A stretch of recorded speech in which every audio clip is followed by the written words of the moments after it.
हैं जय हिंद क्लास।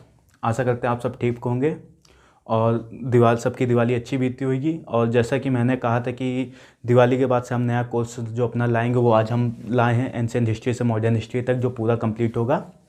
और जो इस कोर्स में कंप्लीट करवाया जाएगा वो यूपीएससी, पीसीएस और नेट प्लस जेआरएफ के लिए बहुत ही इंपॉर्टेंट कोर्स है। नेट प्लस जेआरएफ के लिए स्पेशली ये जो कोर्स है वो बहुत ही इंपॉर्टेंट है। इसमें पूरा कंप्लीट नेट जेआरएफ का कोर्स जो होगा वो इसमें सब मिल जाएगा, जो क्वेश्चन पूछे जाते हैं नेट जेआरएफ में। और यूपीएससी पीसीएस के लिए भी यही कोर्स इनफ होएगा कि इंडियन हिस्ट्री जो होती है वो कंप्लीट हो जाएगी 6th मंथ में।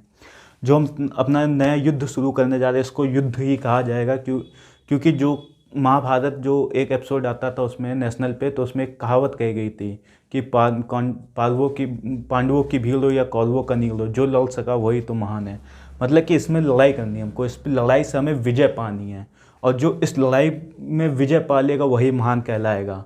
तो चलिए महान बनने के लिए कुछ महान शुरुआत करते हैं। तो आज हम शुरू करते हैं भारत के जो कॉन्सेप्ट, आइडियाज़ एंड टर्म्स हुए थे, जो एंशिएंट टाइम्स में हुए थे, उसको शुरू करते हैं। तो सबसे पहला हमारा टॉपिक होगा कि भारतवर्ष।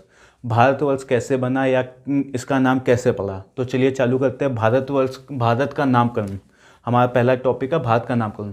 तो भारत कहाँ स्थित है? भारत जो हमारा प्रेजेंट टाइम का जो भारत वो पूर्वी हिमालय के, मतलब हिमालय के पूर्व साइड है। जो हिमालय जो शुरू होता है, हिमालय के पूरा पूर्वी साइड जो क्षेत्र कहा जाता है वो भारत कहा जाता है। तो चलिए भारत का नामकरण देखते हैं। तो भारत का नामकरण कैसे हुआ? तो माना जाता है कि पौराणिक राजा जो दुष्यंत और उनकी पत्नी शकुंतला के पुत्र भरत के नाम पर ही इस देश का नाम भारत पड़ा।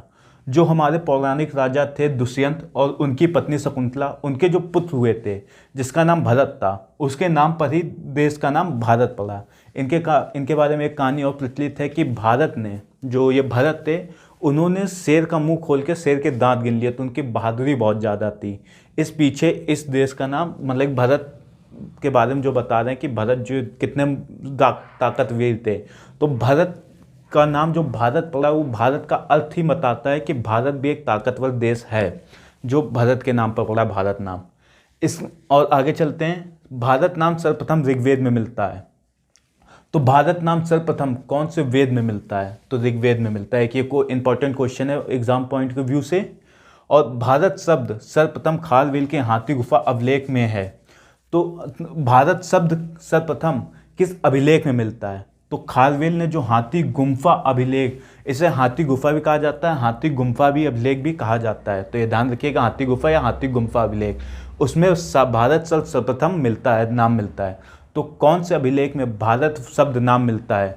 तो खारवेल के हाथी गुफा अभिलेख में। ये कब लिखा गया था? तो ये प्रथम शताब्दी ईसा पूर्व का है। हाथी गुफा अभिलेख कब का है?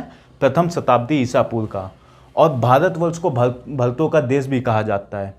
कुछ का मानना है कि वैदिक कालीन कबीला भारत के नाम पर इसका नाम भारत पड़ा। जो वैदिक कालीन, जो वैदिक इतिहास हम लोग कहते हैं, उस समय में एक कबीला हुआ करता था जिसका नाम कबीला, और कबीला का एक और अर्थ होता है जन। यहाँ लिखे दे रहे हैं जन।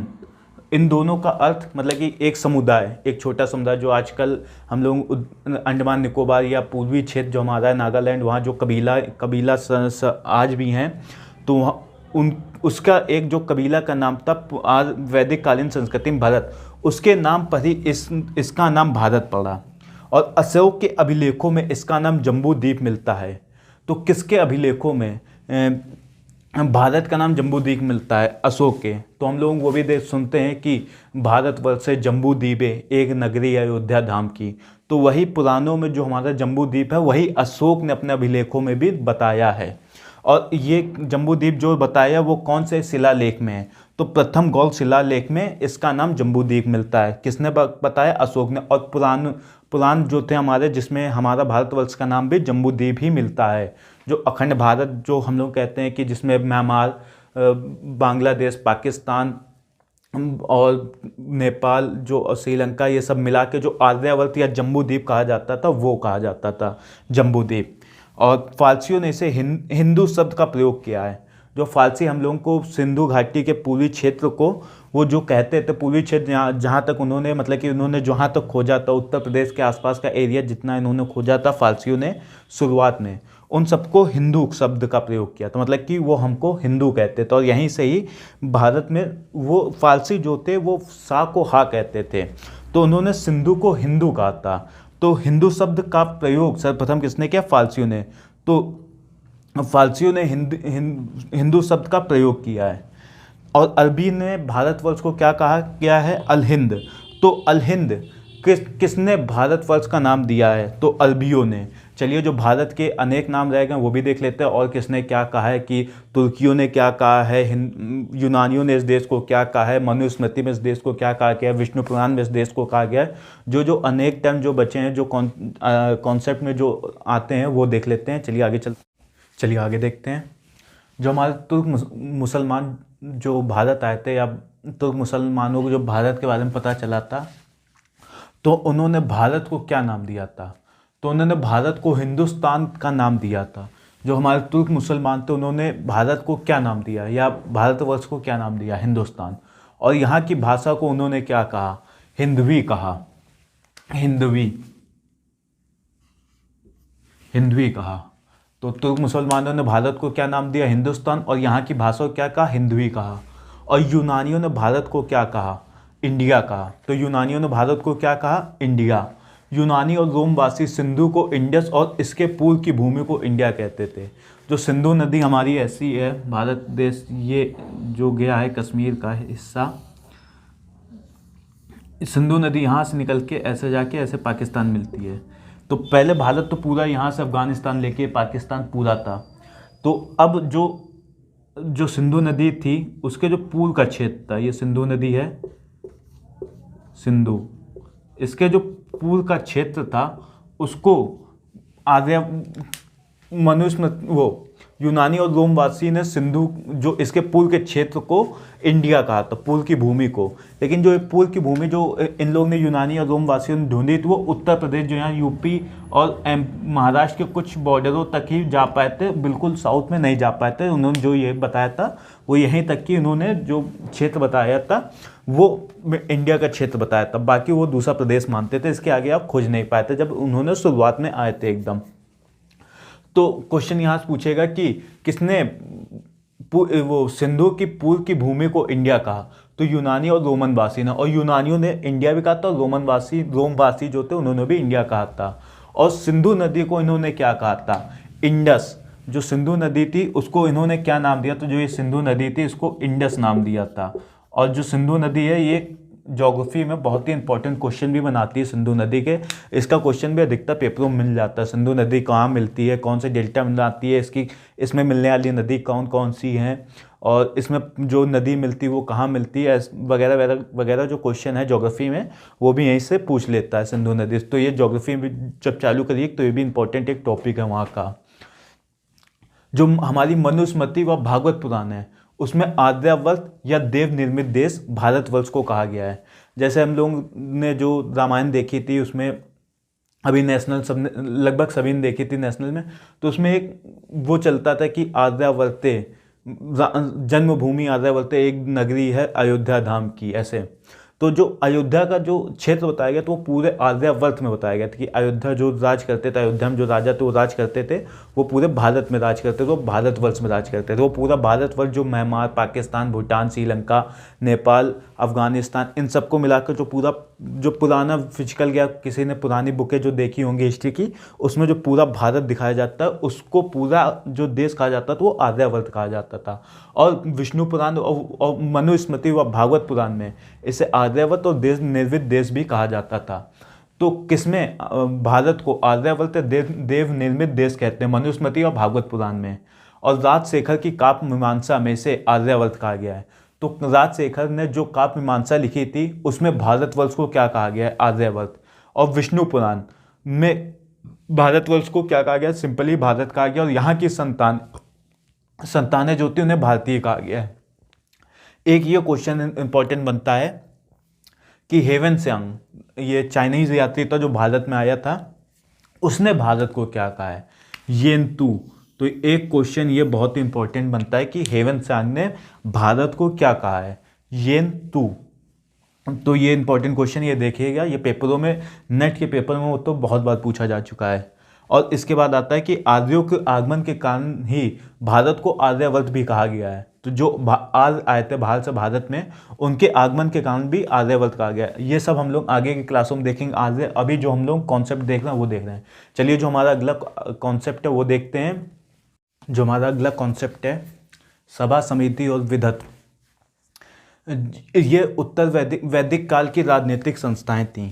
तो इसका एक क्वेश्चन हमने उसमें देखा था जब हमारा एयरफोर्स की हम तैयारी कर रहे थे, तो उसी में एक दिन या 3-4 दिन पेपर होता, तो उसी एक सेट में इसका क्वेश्चन पूछा गया था कि वैदिक काल की कौन सी राजनीतिक संस्थाएं नहीं है। 3 ये ऑप्शन थे, सभा, समिति और विधत, और एक और अदर ऑप्शन था, वो उसका आंसर था। तो सभा, समिति और विधत बहुत ही इंपॉर्टेंट क्वेश्चन है, इससे पेपरों में कई बार क्वेश्चन आ चुका है। वैदिक काल की राजनीतिक संस्थाएं थी ये तीनों। चलिए इनके बारे में जान लेते हैं, इनके अंदर अंदर देख लेते हैं क्या क्या है। सभा, समिति और विधत। सभा, इसको संभ्रांत या उच्च वर्ग के लोगों का संगठन कहते थे। जैसे आज की राज्यसभा है, उसमें उच्च वर्ग के लोग ज़्यादा मिलेंगे, तो आज की राज्यसभा को उस समय की सभा, जो वैदिक काल की सभा से कंपेयर कर सकते हैं।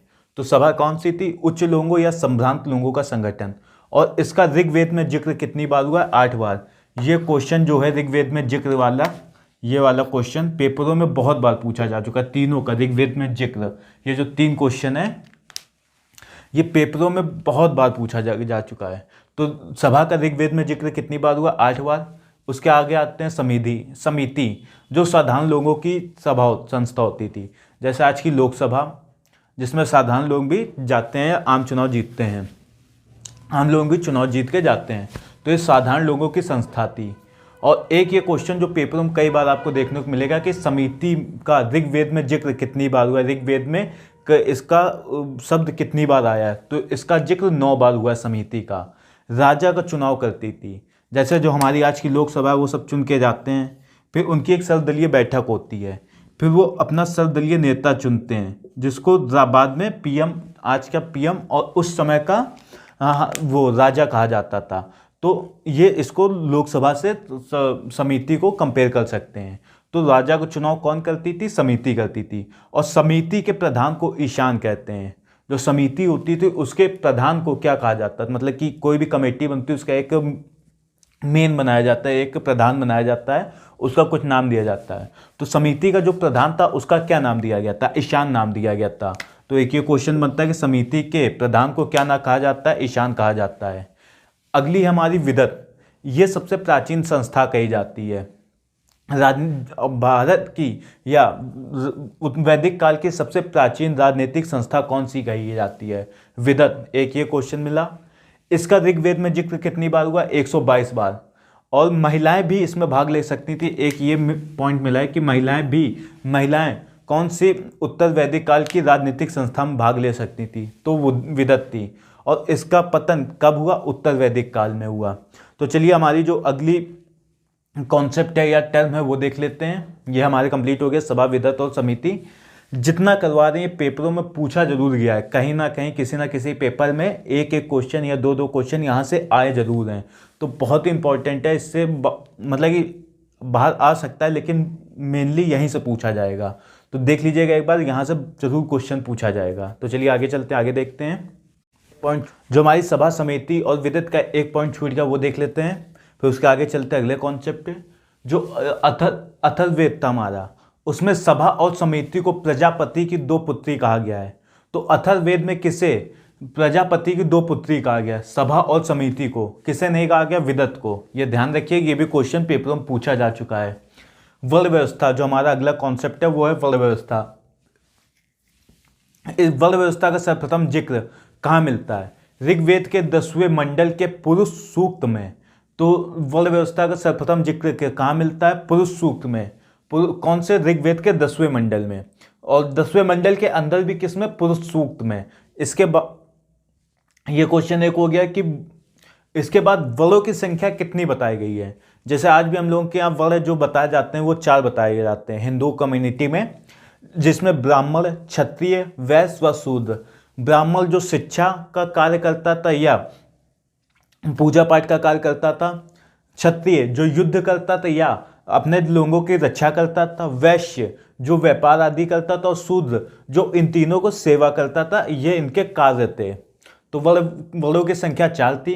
वर्ण व्यवस्था का आधार क्या होता था? कर्म। कर्म के आधार पर ही, जैसे आज के समय में कर्म के आधार पर ना होके कि सीधे ही जाति जन के आधार पर होता है। आज कर्म के आधार पर ना होके वर्ण व्यवस्था जो ब्रह्म वर्ण हम लोग व्यवस्थित करते हैं प्रेजेंट टाइम में, वो कर्म ना होके वो जन के आधार पर हो गया है। तो एक ये बेसिक डिफरेंस है पुराने ज़माने में एंशिएंट हिस्ट्री में कर्म, प्रेजेंट में जो जन्म है। तो चारों वर्णों का कर्तव्यों का जिक्र ऐत्रेय ब्राह्मण में मिलता है। तो एक ये क्वेश्चन बनता है कि वर्णों के कर्तव्यों का जिक्र किस में मिलता है? जो ऐत्रेय ब्राह्मण था उसमें मिलता है। और ऐत्रेय ब्राह्मण के बारे में एक पॉइंट देख लेते हैं, नोट करके लिख लीजिएगा। ऋग्वेद को ब्राह्मण ग्रंथ और राजभिषेक का सर्वप्रथम जिक्र कहाँ मिलता है? ऐत्रेय ब्राह्मण में। जो राजभिषेक होता था राजाओं के महाराजाओं के, उनका सर्वप्रथम जिक्र कहाँ मिलता है? ऐत्रेय ब्राह्मण में। और ऐत्रेय ब्राह्मण ऋग्वेद का ब्राह्मण ग्रंथ है। तो ऋग्वेद का ब्राह्मण कौन सा? ऐत्रेय ब्राह्मण। और राजभिषेक का सर्वप्रथम जिक्र ऐत्रेय ब्राह्मण। ये 2 क्वेश्चन यहाँ से मिलते हैं। आर्यों के लिए शूद्र शब्द का प्रयोग अर्थशास्त्र में कौटिल्य ने किया है। जो कौटिल्य थे उन्होंने अर्थशास्त्र लिखी थी, ये सभी को पता है। लेकिन आर्यों के लिए शूद्र शब्द का प्रयोग किसने किया है? कौटिल्य ने। कहाँ पे? अर्थशास्त्र में। जो आर्य भारत में आके बसे थे उनको कौटिल्य शूद्र कहता था।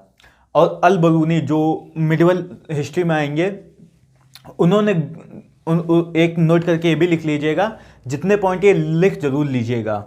अल बरूनी ने वर्णों के 2 गुट बताए हैं। पहला गुट में कौन कौन शामिल होता था? ब्राह्मण और क्षत्रिय। दूसरा कौन सा गुट बताया? वैश्य और शूद्र। एक ये क्वेश्चन जो मिडिवल हिस्ट्री में आपको मिलेगा जरूर, किसी ना किसी पेपर में आता जरूर है ये, कि अल बरूनी ने वर्णों के कितने गुट बताए हैं? तो 2। पहले गुट में ब्राह्मण क्षत्रिय, दूसरे में वैश्य और शूद्र। और वर्ण का जो अर्थ होता था वो रंग होता था। तो वर्ण का अर्थ क्या होता था? रंग।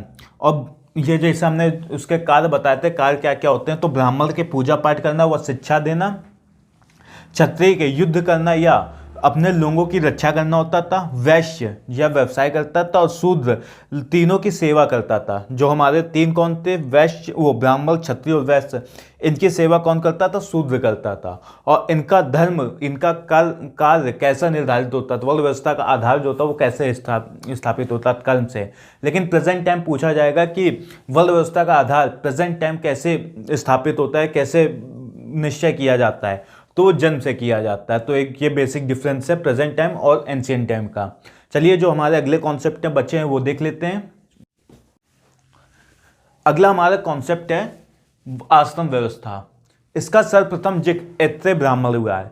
तो आश्रम व्यवस्था का सर्वप्रथम जिक्र कहाँ हुआ है? ऐत्रेय ब्राह्मण में। और ऐत्रेय ब्राह्मण में भी वर्ण व्यवस्था का भी जिक्र हुआ था सर्वप्रथम, ये भी याद रखिएगा। और 3 आश्रम, जो हमारे 4 आश्रम बताए गए हैं, उसमें 3 आश्रमों का जिक्र कहाँ होता है? छंद योग उपनिषद में होता है। और चारों आश्रमों का जिक्र कहाँ होता है? जवालो उपनिषद में। किसने वर्णन किया है? याज्ञवल्क्य ने। ये भी क्वेश्चन बनता है कि जवालो उपनिषद में किसने चारों आश्रमों का वर्णन किया? वो याज्ञवल्क्य थे। तो 3 क्वेश्चन यहाँ से बने कि 3 आश्रमों का जिक्र कहाँ हुआ है? छंदयोग उपनिषद में। 4 आश्रमों का जिक्र जवालो उपनिषद में। और जवालो उपनिषद में किसने किया? याज्ञवल्क्य ने किया है। तो चलिए हमारे जो 4 आश्रम है वो देख लेते हैं। पहला हमारा ब्रह्मचर्य, जो मुख्यतः शिक्षा के लिए होता था, जो अब जन्म से लेके मतलब कि 0 ईयर से लेके 25 वर्ष तक का होता था। उसके बाद होता था गृहस्थ, जिसमें इंसान शादी करता था, कमाता माता था, उसको गृहस्थ कहते थे, 25 से 50 वर्ष। तीसरा होता था वानप्रस्थ, जिसमें 50 से 75 वर्ष का होता था। और चौथा संन्यास, अब कमा धमाक कर्म कांड जो करने तो कर लिए, उसके बाद संन्यास ले लेता था। 75 से 100 वर्ष। जो हमारे पूर्वज थे वो हमारी उम्र 100 वर्ष बताते थे, वो इन्हीं सिद्धांत से बताते थे कि हमारी उम्र खाली 100 वर्ष है। उसके बाद हमारा अगला शब्द है पुरुषार्थ, जो अगला कॉन्सेप्ट है। ये होता था भौतिक व आध्यात्मिक जीवन का संतुलन। तो अब भौतिक व आध्यात्मिक जीवन का संतुलन किसे कहा जाता है? पुरुषार्थ। और पुरुषार्थ की संख्या कितनी बताई गई? 4। उसमें कौन कौन से होते हैं? धर्म, अर्थ, काम और मोक्ष। तो धर्म, अर्थ, काम, मोक्ष किसकी संख्या है? पुरुषार्थ की। और ये क्या होता था? भौतिक व आध्यात्मिक जीवन को संतुलन बनाने के लिए पुरुषार्थ एक शब्द दिया गया था, वो होता था। उसके जो हमारा अगला शब्द है, हमारा अगला कॉन्सेप्ट है संस्कार। उसकी संख्या कितनी बताई गई है? 16। जो हमारे पूरे जीवन काल में जो संस्कार होते हैं वो 16 संस्कार होते हैं। और संस्कार का अर्थ क्या होता है? स्वच्छता। और सर्वप्रथम जिक्र, जो संस्कार का सर्वप्रथम जिक्र हुआ है वो गृह सूत्रों में हुआ है, गृह सूत्रों में। तो संस्कार का सर्वप्रथम जिक्र कहाँ होता है? गृह सूत्रों में। गृह सूत्रों में संस्कारों की संख्या 12 से 18 बताई गई थी, लेकिन धीमे धीमे समय के साथ साथ ये बदलते बदलते 16 फिक्स हो गई। तो चलिए जो हमारे 16 संस्कार हैं उसके बारे में देख लेते हैं कौन कौन से 16 संस्कार हैं।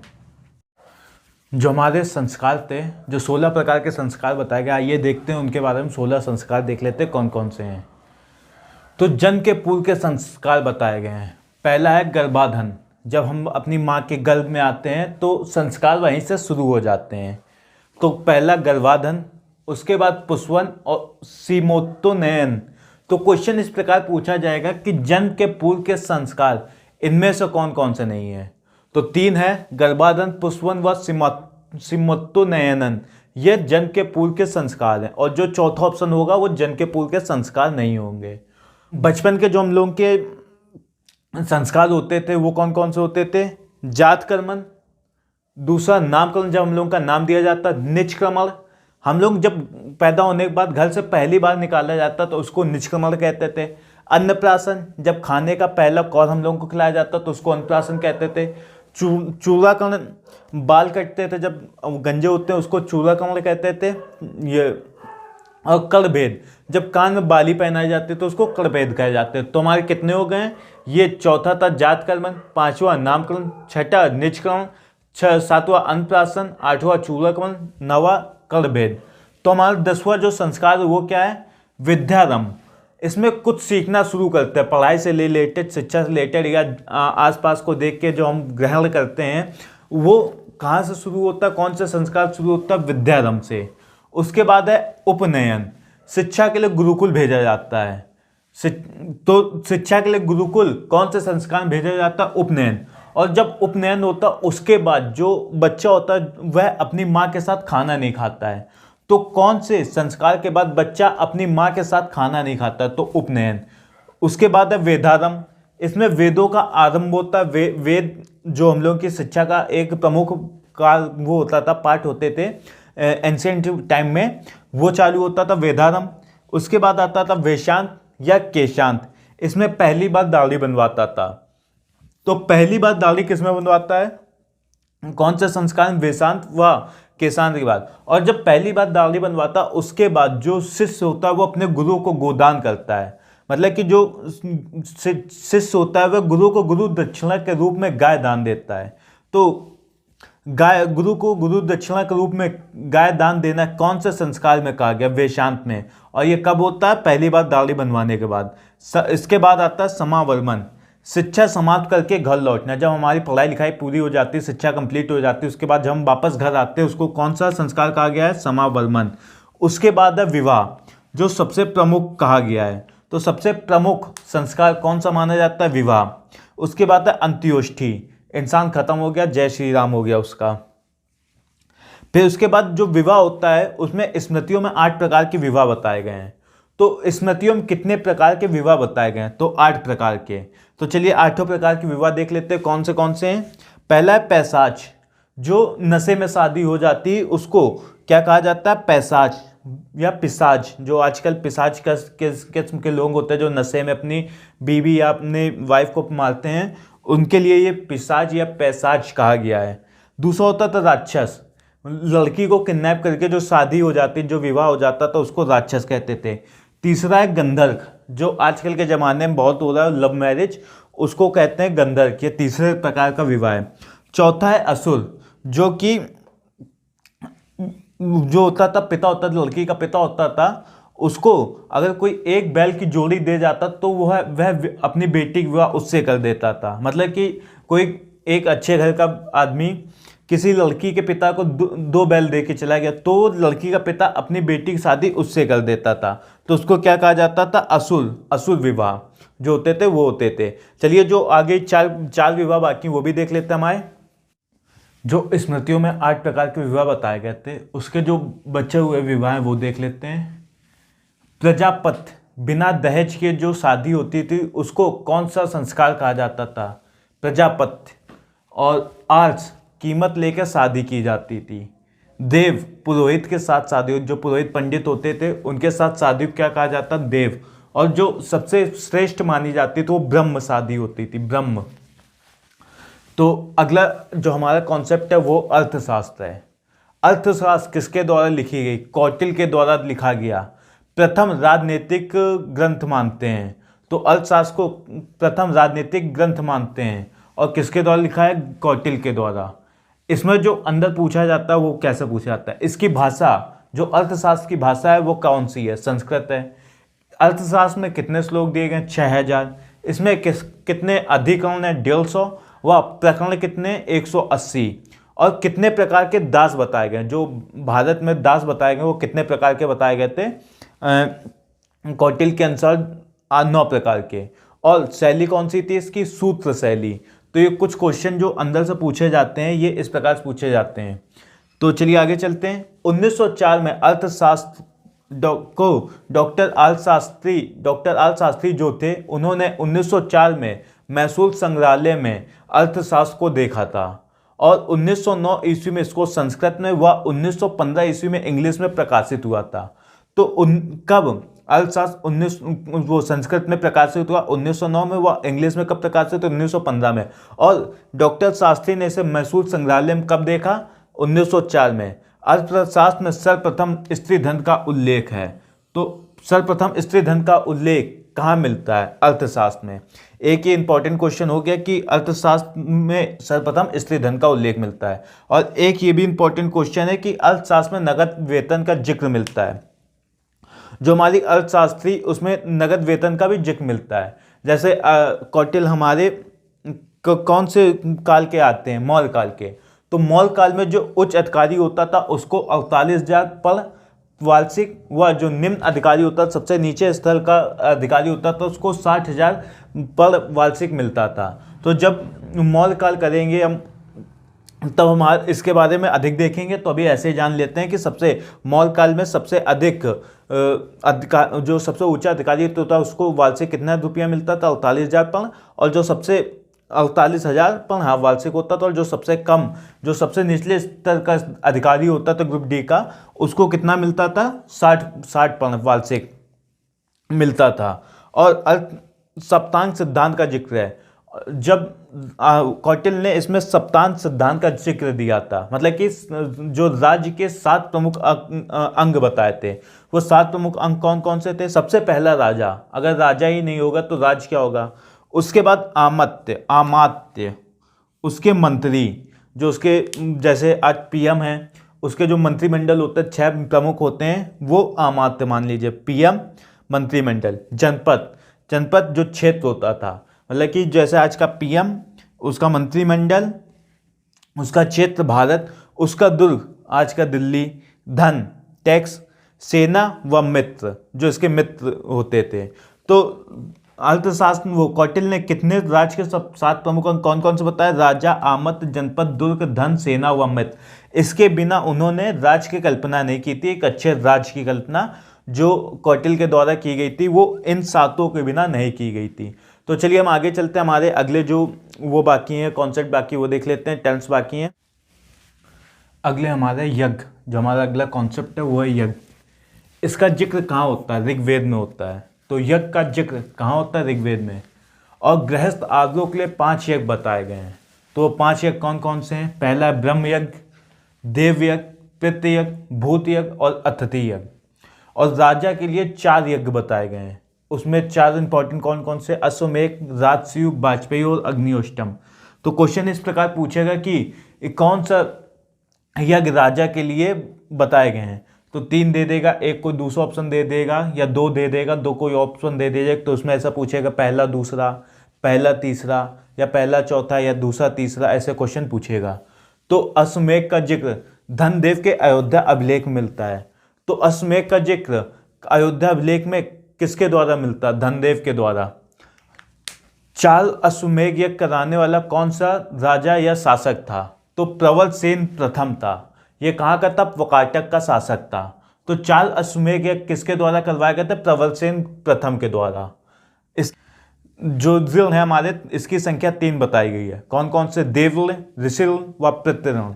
अगर ये प्रेजेंट टाइम होता तो इसकी 4 जिलों की संख्या, लोनों की संख्या 4 बताई जाती है। एक नीरव मोती और विजय माल्या वाला जो हम लोग लेना चाहते हैं चौथा ऋण। तो जिल की संख्या कितनी बताई गई? 3। कौन कौन से? देवल, ऋषिल व प्रत्यरण। दिग्विजय, किसी शासक द्वारा चारों दिशाओं में अपनी विजय पताका फहराना। ये कांग्रेस वाले दिग्विजय नहीं जो एमपी वाले हैं, ये दिग्विजय का अर्थ बताया गया कि किसी शासक द्वारा चारों दिशाओं में अपनी विजय पताका फहराना।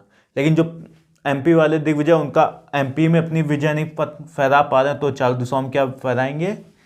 उसके बाद आता है धम्म विजय। ये धम्म विजय मेन अशोक ने शुरू की थी। जो धन के आधार पर विजय प्राप्त होती थी कि अशोक ने जब कलिंग युद्ध किया था उसके बाद उसका हृदय परिवर्तन हुआ था। उसने इतनी मौतें, कम 1.5 लाख लोग कम से कम मरे थे उस युद्ध में, और 3 लाख से ज़्यादा घायल हुए थे। तो अशोक ने वो जब देखा उसके बाद उसका हृदय परिवर्तन हो गया, तो वो दूसरे देशों में धर्म प्रचार करने लगा, धर्म के आधार पर विजय प्राप्त करने लगा। तो धर्म के आधार पर विजय प्राप्त करना या धर्म के आधार पर विजय को अपना उद्देश्य बनाना क्या कहलाता है? धर्म विजय। किसने शुरू की थी? अशोक ने। कब? कलिंग विजय के बाद। इसका धर्म का अर्थ क्या होता है? जीवन पद्धति। धम्म विजय का उल्लेख जो अशोक ने धम्म विजय का उल्लेख कौन से शिलालेख में किया? 11वें शिलालेख में।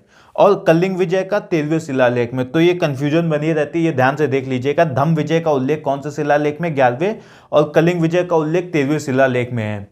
तो चलिए हम आगे चलते हैं, जो कुछ और पॉइंट रह गए वो भी देख लेते हैं। जो हमारा अगला टर्म है स्तूप, तो इसका सर्वप्रथम जिक्र कहाँ मिलता है स्तूप का? ऋग्वेद में। ये 4 प्रकार के स्तूप होते थे। तो स्तूपों की संख्या कितने प्रकार की होती है? 4। कौन कौन से? शारीरिक, परिभौगिक, उद्देश्य का, संकल्पित।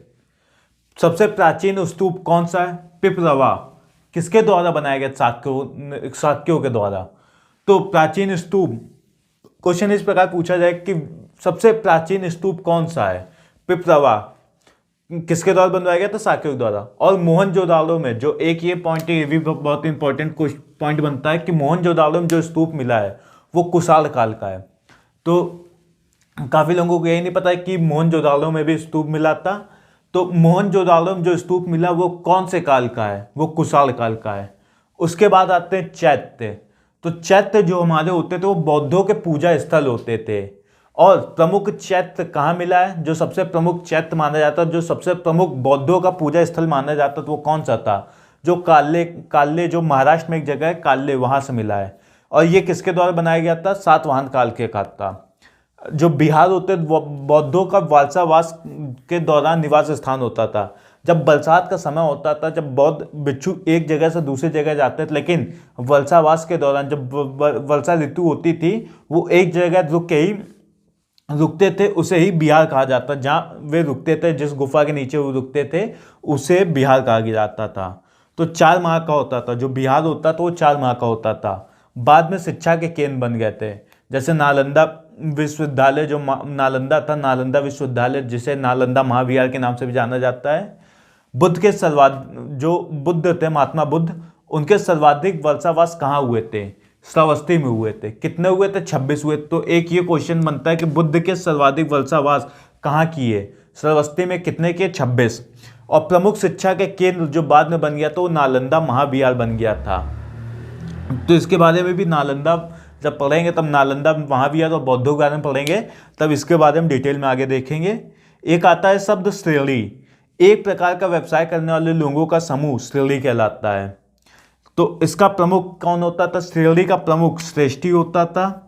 और जातक ग्रंथों में 18 प्रकार के श्रेणियों का जिक्र है। तो जो हमारी जातक ग्रंथों में कितने प्रकार की श्रेणियों का जिक्र है? 18 प्रकार की। तो चलिए अब कुछ टर्म और रह गए हैं वो देख लेते हैं। मंदिर, अगला हमारा जो कॉन्सेप्ट है मंदिर स्थापत्य शैली। तो उसमें सर्वप्रथम सबसे पहले पूछी जाती है नागर शैली। या भारत की सबसे प्राचीन जो मंदिर स्थापत्य शैली पूछी जाती है वो कौन सी होती है? नागर शैली। और यह नॉर्थ इंडिया में पाई जाती थी। इसकी शुरुआत कब हुई थी? गुप्त काल में इसकी शुरुआत हुई थी। इसकी विशेषता कौन सी थी? शिखर युक्त मंदिर जो होते थे वो उसकी विशेषता थी। दूसरी हमारी द्रविड़ शैली। जो पल्लवों के अधीन थी और ये साउथ इंडिया में थी। इसकी विशेषता थी गोपुरम, तोरण व दरवाजे। इन तीनों का अर्थ होता, मतलब दोनों का अर्थ होता है दरवाजे। जो दरवाजे बनाए जाते थे इसके भव्य दरवाजे बनाए जाते थे, काफी ऊंचे ऊंचे दरवाजे बनाए जाते थे और पिरामिड की तरह शिखर होता था, 7-7 मंजिला इसका पिरामिड की तरीके शिखर होता था। ये भी एक अचंभा है कि उस जमाने में ना कुछ क्रेन होती ना कुछ होती थी, तो इतने ऊंचे ऊंचे मंदिर ये किस तरह बनाते थे, ये भी एक अचंभा है। उसके बाद आती वेसल शैली। ये दोनों का मिक्सचर कही जाती। वेसल शैली नागर और द्रविड़ शैली का मिक्सचर कही जाती। ये मध्य भारत में थी चालुक्यों के समय। उसके बाद एक शैली आती कला शैली। इसको 2 भागों में बांटा गया है, मथुरा शैली व गंधार शैली। तो देख लेते हैं मथुरा शैली में कौन सा क्या क्या था और गंधार शैली। मथुरा शैली, इसमें रेड सैंड स्टोन पत्थर का यूज हुआ था। जो लाल बलुआ पत्थर होते थे वो मथुरा शैली में यूज होता था। इसको स्वदेशी शैली भी कहते हैं और जो बुद्ध की पहली निर्मित मूर्ति मिली है वो मथुरा शैली से ही मिली है। तो बुद्ध की पहली मूर्ति जो मिली है वो मथुरा शैली की है। अगली जो हमारी इसी में है कला शैली में, अगली है गंधार शैली। जो इसका पत्थर होता था काला बलुआ पत्थर, ब्लैक सैंड स्टोन होता था। ये यूनानी इंडो मिक्स शैली थी। और बुद्ध की सर्वाधिक मूर्ति गंधार शैली में। बुद्ध की पहली मूर्ति, जो ये क्वेश्चन है, बुद्ध की पहली मूर्ति कहाँ मिली है? मथुरा शैली में। और बुद्ध की सर्वाधिक मूर्ति किसमें मिली है? गंधार शैली में। तो ये 2 क्वेश्चन है जहां से लोगों को बहुत कंफ्यूजन होता है। तो ये ध्यान दीजिएगा कि बुद्ध की पहली मूर्ति मथुरा और बुद्ध की सर्वाधिक मूर्ति गंधार शैली में। और गंधार शैली को एक नाम और भी कहा जाता है, नग्न कला भी कहा जाता है। तो गंधार शैली का अन्य नाम कौन सा है? नग्न कला। और ये दोनों जो हमारी मथुरा शैली और गंधार शैली है दोनों कुशाण काल की हैं।